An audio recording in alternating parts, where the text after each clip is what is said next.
ये कहता है कि आप एक निश्चित समय में दो या दो से अधिक फसल को अपने एक ही फील्ड में कैसे अरेंज करके लगाते हो, और वो अरेंज करने का उद्देश्य क्या होता है, सॉइल की फर्टिलिटी को मेंटेन करना। ठीक है, अब आपने जान लिया कि डेफिनेशन में हमको ज्यादा कुछ जाना नहीं है हमको, क्योंकि कंपटीशन एग्जाम के जरिए से पढ़ना है, तो हम इसके कुछ बेसिक चीजें देखेंगे जिसके आधार पर जो है मिक्स फार्मिंग किया जाता है।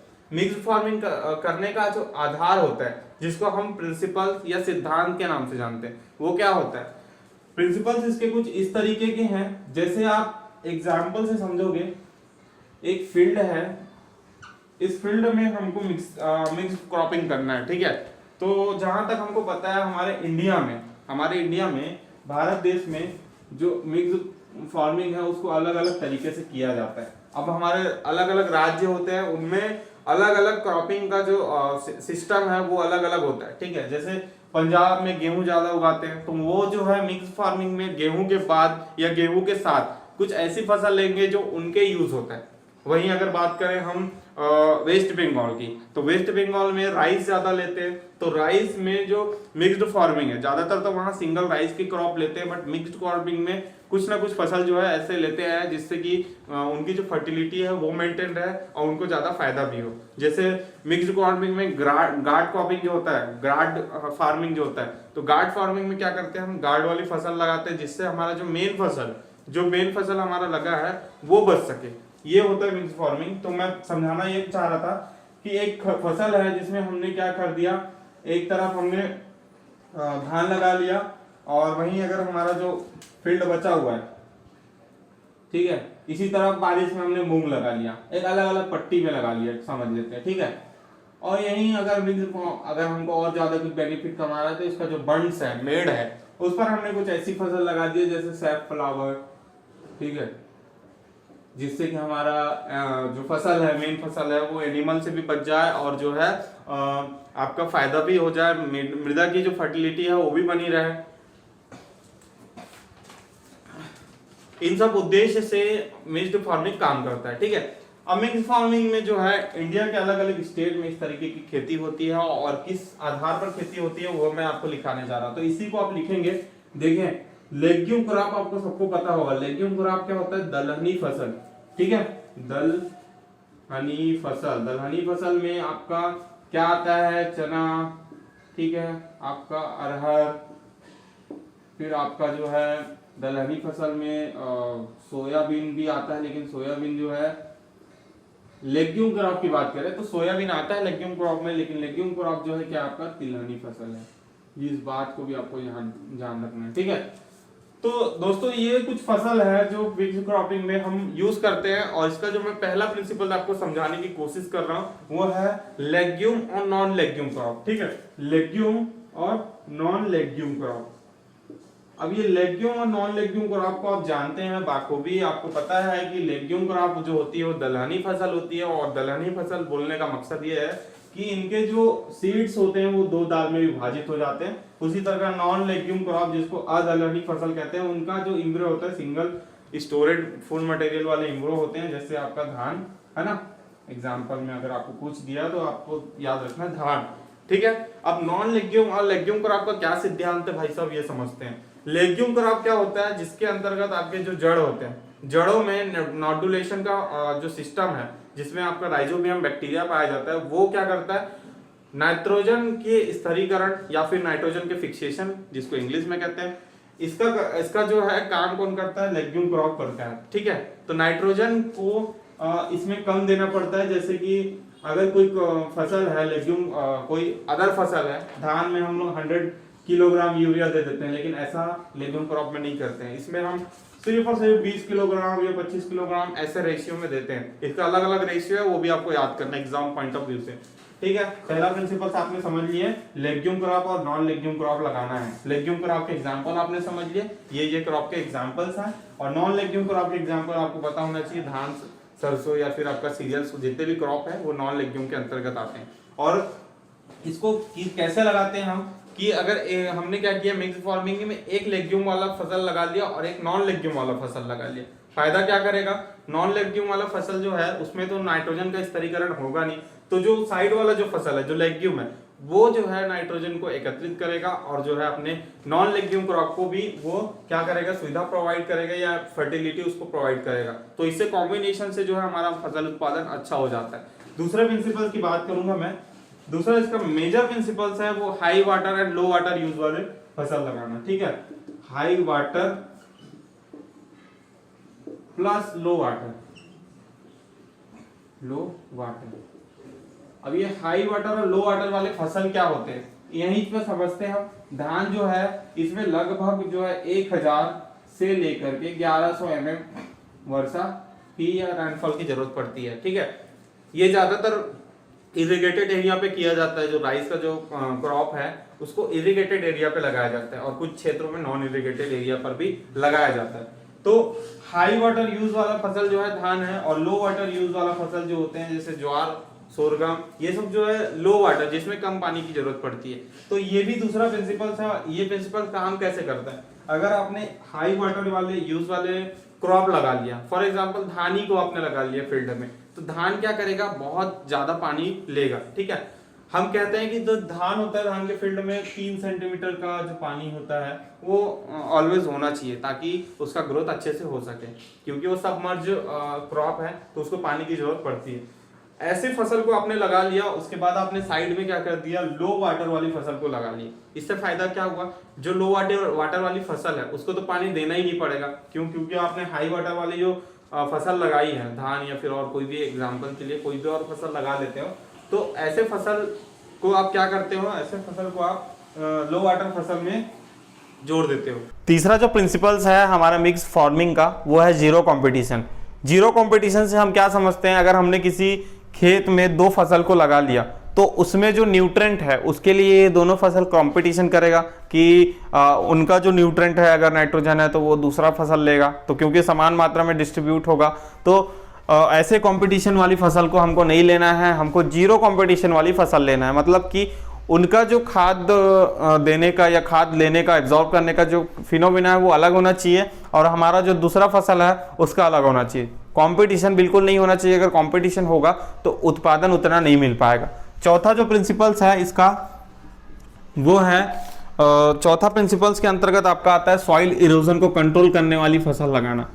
सॉइल इरोजन को कंट्रोल करना। सॉइल इरोजन क्या होता है, मृदा का कटाव। मृदा का कटाव क्यों होता है, हवा पानी के द्वारा होता है और इसके अलग अलग तरीके से अलग अलग टाइप्स हैं मृदा के कटाव के। तो सॉइल इरोजन जो होता है इसको कंट्रोल करने वाली फसल लगाना, जैसे एग्जांपल के लिए काउपी, जिसको आप बरबट्टी कह देते हैं या फिर आप इसे लोबिया कहते हैं, ठीक है। काउपी को हम किस लिए लगाते हैं, इसका सबसे ज्यादा मेन उद्देश्य क्या है, ये कवर क्रॉप के रूप में यूज होता है, ठीक है।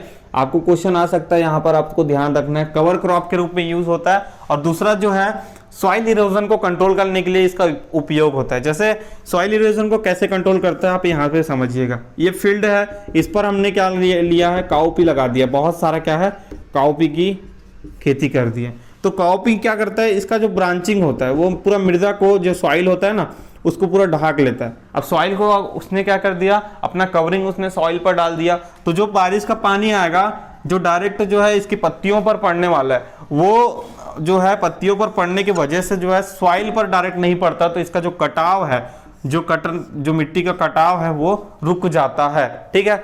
चौथा प्रिंसिपल्स आपने अच्छे से समझ लिया। 5 जो है, पांचवा जो आपका प्रिंसिपल्स है उसको देखते हैं। पांचवा इसका मेजर जो प्रिंसिपल्स है वो आपका आता है हाई ब्रांचिंग। जैसे अभी मैंने बताया, हाई ब्रांचिंग वाली फसल लेना और प्लस हम लो ब्रांचिंग वाली भी फसल इसके साथ लेते हैं, क्योंकि हम बात कर रहे हैं मिक्स फार्मिंग के बारे में, तो 2 फसल तो हमको लेना ही पड़ेगा। हाई ब्रांचिंग वाली फसल जैसे मैंने अभी बताया, काउपी हाई ब्रांचिंग वाली फसल है, उसी के साथ हम लो ब्रांचिंग वाली फसल ले लिए जो सीधा सीधा एकदम जाता है, जैसे कि मक्का हो गया आपका, धान भी जाता है सीधा सीधा, तो जिस पर ज्यादा कुछ ब्रांचिंग होती नहीं है, मतलब जो पौधा है उसका ब्रांचिंग नहीं होता है, तो ऐसी फसल हम ले सकते हैं। अब हाई ब्रांचिंग का मतलब ब्रांचिंग जो होगी वो पूरे सॉइल का ब्रांचिंग की बात कर रहे हैं, मतलब जो सॉइल है उसको ये कवर करेगा, ऐसी ब्रांचिंग वाली फसल लेना, ठीक है। 5 मैंने एकदम मुख्य इंपॉर्टेंट आपको प्रिंसिपल्स बताया है।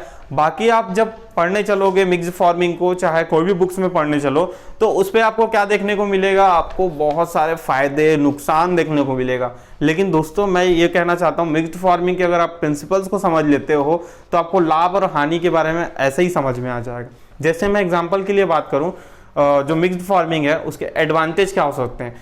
एडवांटेज में लिखा होता है कि आपका ज़मीन का जो है सदुपयोग होने वाला है, आपका जो फर्टिलाइज़र है, आपके जो रिसोर्सेस है, इनपुट है, उसका अच्छे से यूज़ होने वाला है। फिर हम बात कर लेते हैं कि समय का अच्छे से यूज़ होगा। तो ये सब चीज़ें कंपटीशन एग्जाम में नहीं आता है। और इसके फिर कुछ हानि भी दे देता है कि बोल देते हैं कि मृदा का दोहन होना है या फिर आपका लेबर लगेगा। तो भाई आप जो काम भी कोई भी काम कर रहे हो तो उसमें लेबर और कॉस्ट है और जो भी इनपुट है वो तो लगना ही लगना है। तो इसके लाभ और हानि पर मैं डिस्कस नहीं करूंगा। अब हम बात करते हैं क्रॉप रोटेशन के, जो हमारा आज का दूसरा टॉपिक है, क्रॉप रोटेशन। ठीक है, क्रॉप रोटेशन के लिए मुझे ये बोर्ड साफ करना पड़ेगा, उससे पहले आप क्रॉप रोटेशन को ऐसे ही समझ लीजिए। ठीक है, क्रॉप रोटेशन जो है वो क्या होता है, हम क्या कर रहे हैं, क्रॉप को रोटेट कर रहे हैं, मतलब एक के बाद एक फसल को चक्र के रूप में हम क्या करते हैं, उगाते हैं। इसलिए इसका हिंदी में नाम क्या है, फसल चक्र। फसल चक्र जो है ये क्या होता है, जब हमने हमारे देश में फसल चक्र को बाखूबी रूप से क्या करते हैं, यूज करते हैं। फसल चक्र को बहुत ही अच्छे तरीके से हमारे देश में यूज किया जा रहा है। लेकिन कई जगहों पर फसल चक्र या मिक्स फार्मिंग या फिर जितने भी फार्मिंग के टाइप्स हम एग्रीकल्चर स्टूडेंट पढ़ते हैं उसके बारे में उनको नहीं पता होता है। करते तो हैं खेती, लेकिन वो क्या कहलाता है, क्या उसका प्रिंसिपल्स है, ये उनको नहीं पता होता है। तो जो क्रॉप रोटेशन है उसका मतलब भी होता है कि हम क्या करते हैं, एक साल के बाद में या एक ही साल में हम क्या करते हैं, 2 या 3 फसल को ऐसे अरेंज करते हैं कि उसको एक चक्र में हम उसको उगाते हैं, या फिर हम उसको क्या करते हैं, एक के बाद एक सीजन में उसको उगाते हैं। तो वो कहलाता है आपका क्रॉप रोटेशन। क्रॉप रोटेशन आपने समझ लिया। अब इसके जो मुख्य इंपॉर्टेंट आपके टॉपिक हैं उनको मैं डिस्कस करता हूँ। क्रॉप रोटेशन को थोड़ा विस्तार से अपन समझते हैं। क्रॉप रोटेशन को मैंने अभी बता दिया कि क्या होता है। अब हम इसके मेन ऑब्जेक्टिव के बारे में बात करते हैं, मतलब इसका उद्देश्य क्या है। ठीक है, क्रॉप रोटेशन के जो उद्देश्य होते हैं वो उद्देश्य कुछ इस प्रकार हैं। जैसे हाई यील्ड, सबसे प्राइमरी जो उद्देश्य होता है, हम किसी भी क्रॉप प्रोडक्शन को ले लें, हमारे सबसे पहला हमारा जो उद्देश्य होता है हाई यील्डिंग होता है, मतलब हमको अधिक से अधिक उत्पादन चाहिए ही चाहिए, चाहे वो कोई भी फसल हो। ठीक है, उसके बाद में सॉइल फर्टिलिटी, तो ये भी हमारा प्राइमरी उद्देश्य होता है। लेकिन किसान इस उद्देश्य को ज़्यादातर फॉलो नहीं करता है, अपने तरीके से वो जितना फॉलो करता है वो करता है। लेकिन सॉइल फर्टिलिटी जो है इसके लिए काफ़ी टेक्निकल मेथड है, काफ़ी एग्रीकल्चरल मेथड है जो डेवलप हो चुकी है, लेकिन फिर भी किसानों को इसके बारे में नहीं पता है। सॉइल फर्टिलिटी दूसरा इसका फायदा, एडवांटेज, इंपॉर्टेंट, आप कैरेक्टरिस्टिक जो भी कह लो आप, क्रॉप प्रोटेक्शन का सब एक ही है। उसके बाद में इसका तीसरा है जो उद्देश्य है वो इंसेक्ट और डिजीज को कंट्रोल करना। ठीक है, उसके बाद तीसरा है वीड कंट्रोल, चौथा है सॉइल इरोजन कंट्रोल और पांचवा है यूज ऑफ लैंड। ठीक है, मतलब जमीन का सदुपयोग आप कहते हो। और उसके बाद सॉइल इरोजन मतलब अभी मैंने समझाया कि मृदा के कटाव को रोकना। तो जनरली क्या होता है, मिक्स्ड क्रॉपिंग और क्रॉप रोटेशन, इनके जो प्रिंसिपल्स होते हैं, सिद्धांत जो होते हैं, है ना, तो इसको ये जो सिद्धांत है वो दोनों एक ही तरह का होता है, दोनों एक ही तरीके की सिद्धांत पे काम करते हैं। नॉन लेग्यूम क्रॉप के बाद में फिर लेग्यूम वाले फसल ले लिए, ज़्यादा ब्रांचिंग वाली फसल पहले लिए, उसके बाद में फिर कम ब्रांचिंग वाली फसल ले लिए। सबसे पहले हमने क्या कर दिया, ज़्यादा पानी वाली फसल ले लिया, फिर हमने उसके बाद में जो रोटेशन में आया उसमें हम क्या कर दिए, कम पानी वाली फसल ले लिए। तो इसके भी फायदे और नुकसान आपको पता है ना। तो आपको ज़्यादा कुछ समझाना नहीं है, आपको इन्हीं में से क्वेश्चन आ सकता है, इनके ऑब्जेक्टिव प्रिंसिपल्स और इनके सबसे इंपॉर्टेंट एग्जाम्पल से क्वेश्चन आता है। ठीक है, एग्जाम्पल से क्वेश्चन क्या आ सकता है कि जो मिक्स्ड क्रॉपिंग है या क्रॉप रोटेशन है, इसके एग्जाम्पल बताओ। तो एग्जाम्पल यही होता है, जैसे हम कॉटन प्लस पिजन पी लगा दिए तो ये मिक्स्ड क्रॉपिंग का आपका एग्जाम्पल बन जाता है, क्योंकि हमने प्लस का साइन लगाया है। प्लस का साइन मतलब एक ही खेत है जिसमें हमने दोनों फसल को लगाया है। और पी प्लस वेजिटेबल, कोई दूसरा वेजिटेबल आपने ले लिया मटर के साथ में। तीसरा है व्हीट, ग्राम, या फिर उसके बाद में आपने लिनसीड ले लिया। यहाँ पर 2 प्लस लगे हुए हैं, यहाँ पर 1 प्लस, यहाँ पर 1 प्लस, मतलब आपने 3 क्रॉप को, 3 फसल को एक ही खेत में ऐसा अरेंज किया कि आपकी सॉइल फर्टिलिटी मेंटेन हो रही है। अब हम बात करते हैं क्रॉप रोटेशन के एग्जाम्पल की। तो क्रॉप रोटेशन का एग्जाम्पल क्या हो रहा है, क्रॉप रोटेशन के एग्जाम्पल में हम इसी को ले सकते हैं। हमने एक सीज़न में कॉटन लगा लिया, फिर हमने क्या कर दिया, पिजन पी लगा दिया नेक्स्ट सीज़न में, फिर हम पी लगा लिए, फिर उसके बाद नेक्स्ट सीज़न में हमने वेजिटेबल कोई दूसरा लगा लिया। तो ये एक क्रॉप रोटेशन का एग्जाम्पल है। उम्मीद है आपने फार्मिंग सिस्टम या फिर आपने जो मिक्स्ड क्रॉपिंग है और क्रॉप रोटेशन है, इन दोनों के बारे में अच्छे से समझ लिया है, ठीक है। और उम्मीद करता हूँ आपको ये वीडियो भी पसंद आया होगा। लास्ट में मैं जो है इसके फैक्टर्स को बताते हुए इस वीडियो को अंत करूंगा। इसके फैक्टर्स हैं जैसे क्लाइमेटिक फैक्टर में आपका एयर, वाटर सब आता है, ठीक है। दूसरा आपका सॉइल फैक्टर में इसके आपका न्यूट्रिएंट आता है या फिर आपकी जो फर्टिलाइजर है वो आता है, ठीक है। तीसरा आपका जो फैक्टर है वो आपका हो सकता है, सोशल फैक्टर्स भी आ सकते हैं इसमें, ठीक है। तो इस तरीके के जो दोनों फसल के जो हमारे सिस्टम है उसमें कुछ फैक्टर्स होते हैं।